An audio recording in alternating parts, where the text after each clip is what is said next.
beda tuh ahli Allah maka jangan gugong manga gurutuk sebab ayah istighfar bae kena ayah subhanallah bae kumaha keur datang nah nya teh kenikmatan jeung ngalawan ka setan-setan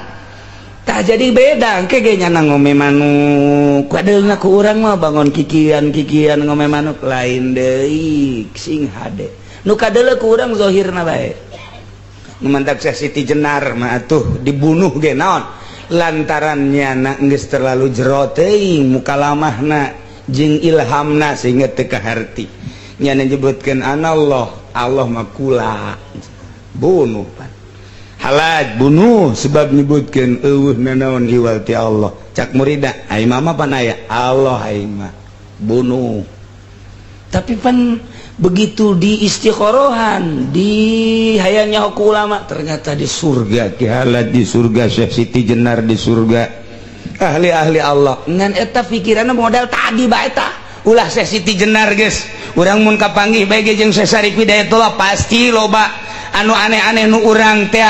naon kitu ngaranna ngalawan ulah Syekh Sarif Hidayatullah dibere Gus Dur bae hiji kiai bae kiai boro masyarakat geus teu narima tapi bukti nyata Gus Dur kamari kuburanana dibongkar beleger salah satu tanda ahli ma'rifatullah wa rasuluh ieu di mana-mana maot geleger naon sabab kayak panjang ta dongengna nu mantak beleger kunaon dahar mah sarua jeung urang nginum sarua jeung mantak beleger kunaon tapi lamun lain wali Allah puasa bae nya na bae lain wali Allah beak bae jadi lain tina masalah dahar jeung nginum aya hiji rahasia pemikiran sebab coplok roh teh bisa ngaluarkeun roh wali mah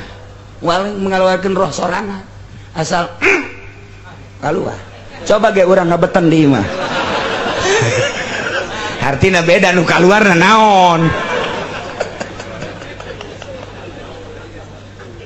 yuk keur carita supaya sing hade hirup ieu kelas mana ieu kelas mana ieu kelas mana